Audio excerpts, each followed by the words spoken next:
at the Environmental Town Hall last fall. And already she had accomplished so much, like getting $100 and something thousand for the senior center. $300,000. Okay, I knew she'd get it right. But you need to know that she was elected to the California State Assembly just in November of 2022. And she represents the 28th Assembly District, and it's really an insane district. It starts in Santa Cruz County, and it goes Davenport, Bonnie Doon, Santa Cruz, Scotts Valley, Felton, Bedlam, and Boulder Creek. Okay. Then it goes over the hill to Santa Clara County. Are you ready? She represents Los Gatos, Monte Sereno, Willow Glen, Cambrian Village, South San Jose, the Alderman Valley, Cuyahoga Valley, and Morgan Hill. A lot of wine. And she really cares about the valley, so she comes to these things. The reason we are letting her come early to speak this morning, 10 minutes early, is because she has to be in Boulder Creek for another event. So, and she doesn't get to go up Highway 9, it's still closed. But you need to know that she isn't just sitting around twiddling her thumbs up there. She's chair of the Elections Committee, which makes sense because her job in Santa Cruz County from 1999? 93. Since 1993, she was in charge of the elections for the county. Yeah, brilliant job.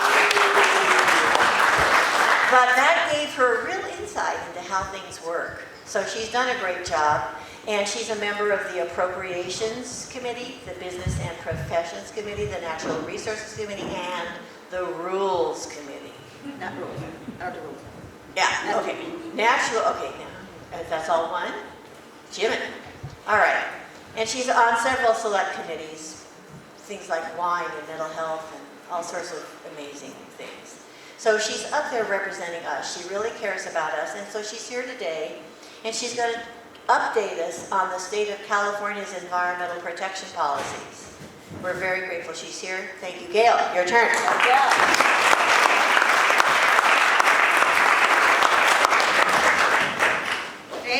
Thank you, Nancy, for letting me go earlier. I'm very used to the San Lorenzo Valley. I used to live up at the top of Mount Roberta, and during the winter I would carry a chainsaw in the back of my car and be ready for whatever fell my way so I could get my kids to school and me to work. So you all know that this is the most resilient constituency I have in the 28th Assembly District.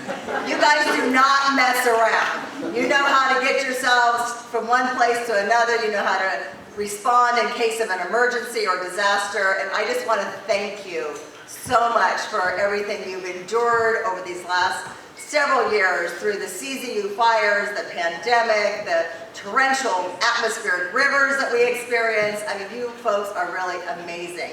I just want to give a shout out to Lizette Jones in the back. She's my staff person who staffs our Santa Cruz office. So she is incredible, and she's a resource for you. The good thing is that California has been on the forefront in implementing policies aimed at safeguarding our environment for future generations. And I'm a mom, so when I come to the state legislature, I come with that lens. I'm hoping to be a grandmother someday. My daughter's 26, my son's 28, and I think there's an engagement in my daughter's future. So at least I know the ring is getting mailed to my Santa Cruz DO, so things are looking good. But access to clean air and water is essential for public health and environmental quality. In fact, we just passed out of the Natural Resources Committee a constitutional amendment, ACA 16, by Isaac Bryan, that amends the Constitution to declare that people have a right to clean air and water and a healthy environment. So imagine, so California is saying this is a priority. Of course, it has to go with the voters, so hopefully when that does get on the ballot, all of you rally around and help us pass that, because it's going to be very essential to set that value in our state constitution. And California has implemented stringent air and water quality standards as well as initiatives to reduce pollution from vehicles, industry, agriculture, ensuring that all Californians can breathe clean air and drink safe water. And one thing that, well, I went to Cal Poly first, Cal Poly San Luis Obispo. Anybody else in Cal Poly grad? Okay. So I love their motto, learn by doing, right? So it was really appropriate for me when I got elected to this position, because the first day on the job, we had a state disaster with the floods, right? So I learned a lot by just getting out there and doing it, how to declare, how to seek a federal declaration of disaster to open up all those resources. And also, yes, my background is in elections. I've got some expertise there. Mental health has profoundly impacted my family. I've got some expertise there. And yeah, but I've been learning a lot. I've been learning a lot about the environment and climate and serving on committees like Natural Resources, and I was on the Water Parks and Wildlife Committee. I sit on the State Parks and Rec Commission, so I'm really just so inspired by these issues and really want to work diligently for a better future. And climate change only makes all of this more and more important. You know, and in Santa Cruz County, we're on the forefront. We've got the fires, we've got the floods, we've got coastal erosion, we've got rising sea levels, we've got saltwater intrusion. We're starting to get extreme heat. There are parts of our county that get really, really hot in the summer, and our kids, if they're out playing in the playgrounds with that blacktop, it just, you know, permeates that heat and makes it really unsafe for them.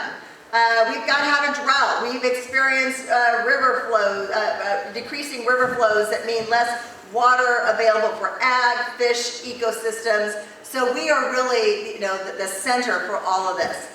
And California is a global leader. So we are a global leader in our environmental innovation and policies.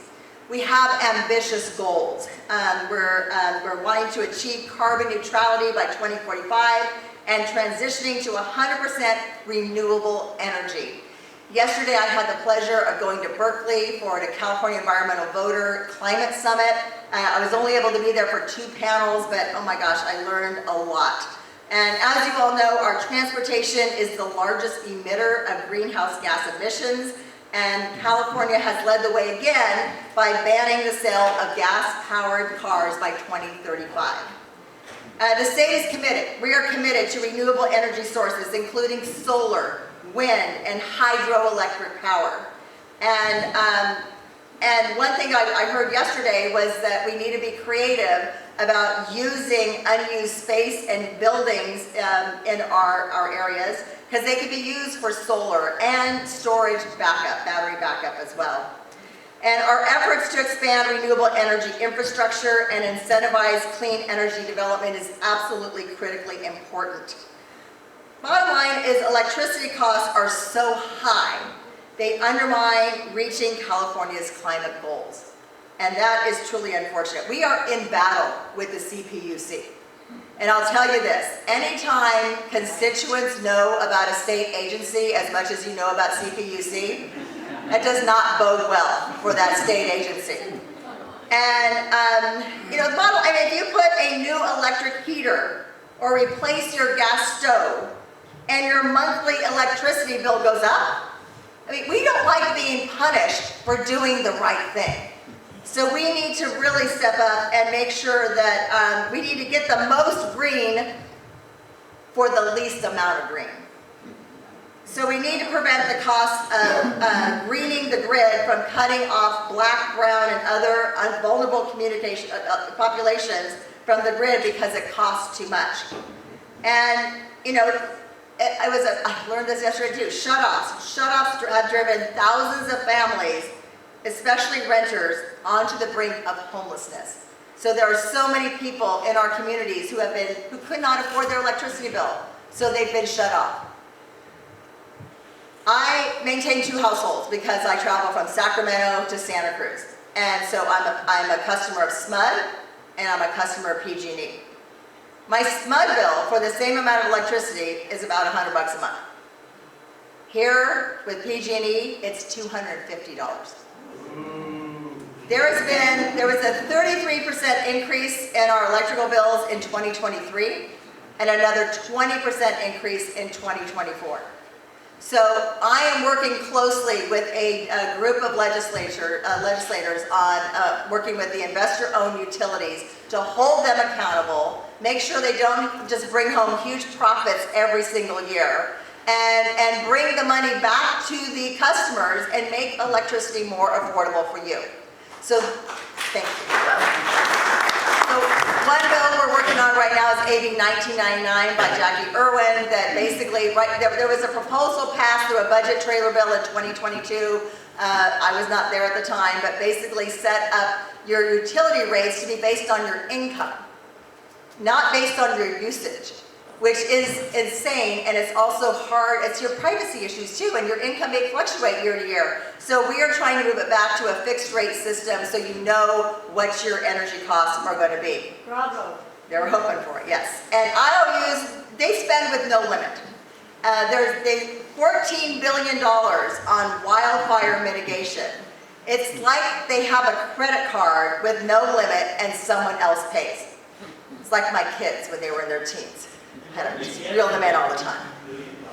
And California, and we have a huge job ahead of us. We need to triple our transmission capacity in the next 30 years to meet that projected demand. So we're building out about 15,000 miles of new transmission lines. And that cost has gone from $800,000 per mile to $4 million per mile. So we are actively engaged on looking at ways to reel in these energy costs, reel in these IOUs, start putting some accountability with the CPUC as well. And utilities have a profit motive to slow down what is good for the environment. So we have got to be aware of that.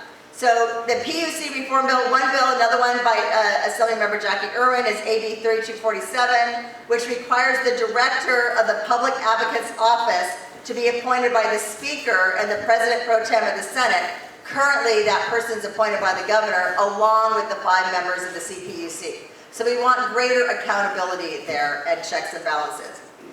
And in California, we do have the California Environmental Protection Agency, and they are tasked with implementing and enforcing state and federal environmental quality regulations in California, and the department has been around since 1991.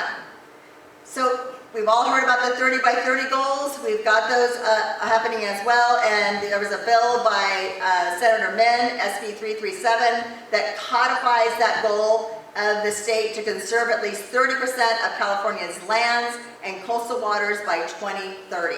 And we are on track to meet that goal, so that's very exciting.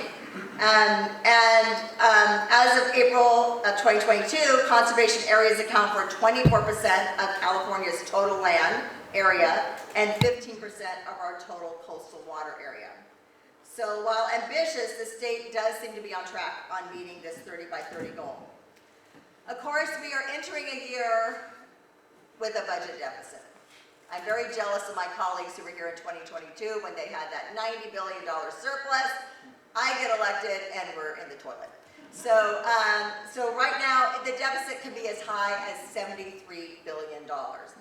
And we recently, just Thursday, we passed an early action budget bill, AB 106, that reduces that deficit by $17 billion. And it's going to be a tough year, and we are working very hard to make sure that we are not sending a family or an individual further into crisis, protecting our vulnerable populations, and protecting our precious environment as well, and making that investment we need, because we cannot let up on investing in our environment. We also need to be sure we're holding polluters accountable. So there's another bill going through right now at AB, I need my glasses, I can't see my numbers, AB 2716, again by Brian, that creates a deadline of 2 years for low production oil wells that are 3,200 feet of sensitive receptors like a school or a hospital to be permanently sealed before well owners could get fined, and that would be a $10,000 per day violation.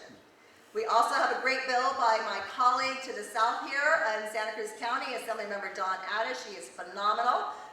AB 3233, it clarifies an existing law that local entities can limit or prohibit oil and gas operations in their jurisdiction, and it responds to lawsuits by the oil industry. And another shout out for Dawn Addis. She had the foresight to come into the state legislature and say, you know what, we need a Central Coast caucus. And so we have created, with her leadership, a Central Coast caucus, and we have some powerful members. We got Senator John Laird.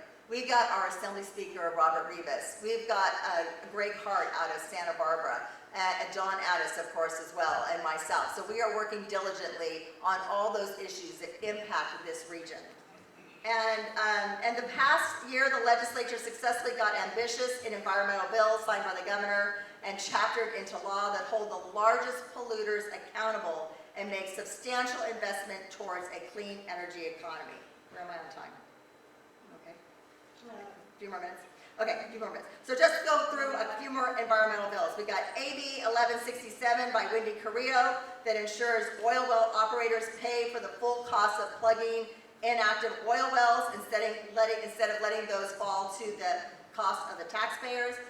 Greg Hart, our colleague in Santa Barbara, Central Coast Caucus member, has AB 631 that was signed into law that strengthens CalGEM, the Geologic Energy Management Division Enforcement Authority, to protect vulnerable companies from oil companies that violate the law and endanger public health, safety, and the environment.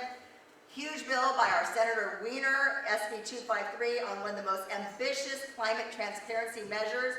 It requires any partnership, corporation, limited liability company, or other U.S. business entity with a total annual revenue in excess of $1 billion that does business in California to publicly disclose their annual greenhouse gas emissions. And this bill allows for consumers to make informed decisions regarding their patronage of these corporations and will give policymakers the specific data to significantly decrease corporate emissions. And then Senator Stern, who's also a member of our Central Coast Caucus, had SB 261 signed into law that requires corporations, financial institutions, and insurers with gross revenues exceeding $500 million to annually report their climate-related financial risks. Major corporations and financial institutions face climate-related financial risks in making business decisions, so it's important for these businesses and institutions to assess and share the risks that they've identified and what efforts they're employing to mitigate those risks. And then we also have had several new bills chaptered into law that make investments in the clean energy transition. And as part of that clean energy transition, we also need to be very aware of our workforce and making sure that our workforce can transition into these green jobs. And California has a statewide goal, again, of achieving 100% renewable energy by 2045. And by God, I think we are going to get there. And this goal has the potential to create a significant number of high-paying jobs in the state. And we also passed into law this last year, AB 3 by Assemblymember Gail to develop a strategy for seaport readiness for the offshore wind energy developments that we are hoping to have in California. And then there was an SJR 2 by Gonzalez that formally endorses the call for a fossil fuel non-proliferation treaty. It states California's agreement with the principle of non-proliferation of fossil fuels and urges the United States government to join in formally developing a fossil fuel non-proliferation treaty. And then lastly, I see Semper Virens here, and I love all the booths and tables we have around the table. I'm very proud to carry a bill with them. It's Assembly Bill 2103, and it will facilitate the acquisition of land between conservation organizations like Semper Virens to state parks to allow for long-term management and conservation of those lands. So I expect that bill will be in Water Parks and Wildlife later this month, so I'm very excited about that. It's a huge step to state parks to more effectively work with conservation organizations to permanently protect lands that are high priority for carbon absorption and species conservation. And then also on that note, on Monday, I'm going to be very proud to take up one of my favorite bills this year, AB 1850, that declares our beloved banana slug the state slug in California. So Lizette is going to be taking Sammy the seal in her car Monday morning, driving up to Sacramento, and Sammy the seal will be on the floor of the State Assembly, first time in history, giving our banana slug the respect it deserves. We also had a great art contest with our kids, and there's some phenomenal art, and I think it's on my website, but there's some beautiful, beautiful art. We should get t-shirts. Okay, so anyway, and that is pretty much my presentation. I'm happy to take questions, so throw it out. Yes? There's a law coming, I think, about not being able to use like small gasoline-powered jar tools. And I'm of course super excited about that. Yeah. But I hear in social media that there's a lot of people in this area who don't have the kind of means that I do to have the sunshine and the solar and the EV and the battery backup and, you know, there's a lot of people really depending on burning gas when the power's out to cook and warm. I'm just wondering if you know any solutions for the people who are so angry about these kind of laws to stop using chainsaws that are gas powered. Anyway, Yeah. what are some solutions? Well, you know, not everybody's happy about every bill that gets introduced, and it impacts people differently. And equity is certainly something we do need to look at. And in most cases, things are phased out, like we're phasing out gas-powered cars by 2035. I forget where that bill is, the gas-powered devices. So I would have to do some further research to see where that bill is. But, you know, I mean, when I get people who don't like what we're doing to protect our environment, I really just try to appeal to them from a sense of, you know, we got to be good stewards of this planet. And if they have children or grandchildren, we really want a future where they can thrive. And not only people, but I've done a lot of work with our Native American tribes, and we need to keep those rivers going for our fish to thrive and our food source. And it's impacting our agriculture as well. So it impacts everything we do in every walk of our life. And so this really is going to take collaboration of everybody. So I try to get people on board that way. So thank you. Denmark has a yard tools change-out program, Monterey Bay Air Resources District. Oh, nice. You can contact them and they'll change out your gas, like leaf blowers and chainsaws, and they've got electric. They have a program for change. They have ads. Yeah, so that would be great. Yeah, and having those incentive programs so you can get some credit for turning in the old and getting the new is critically important. So thank you for that. Yes, in the Put back. it on Nextdoor and some of those other local outreach. And Lisette can look into where that bill is. Yes. Hi, Brian Cruz, Lorenzo Valley Water District. Hi. I would like to just see if you could touch on funding for water infrastructure, consolidations, or the special districts and water departments that are present here. Right. Well, and I didn't talk about the climate bond as well, which is currently being discussed. And you know, there's so much that we need to do, so much need for infrastructure, and everything is costing money. And we've got to be creative on how to identify those funds. And right now in the legislature, there's three main bond measures: one for education for $10 billion, one for housing for $10 billion, and one for climate for $15 billion. But here's the problem: we only have $15 billion in funding capacity left this year. So between the three of those, we're trying to negotiate and figure out what is the most critically needed investments, and then try to direct the money in those areas. So we're hopeful we're going to get something out this year, but it's certainly a difficult year to locate money to do that essential work that we need. I'm so sorry to cut the question short. We do have the rest of the symposium. Gail has been incredible. You can tell how involved she is and how much she cares about this area and how hard she's working. And we're really, really lucky to have Gail as our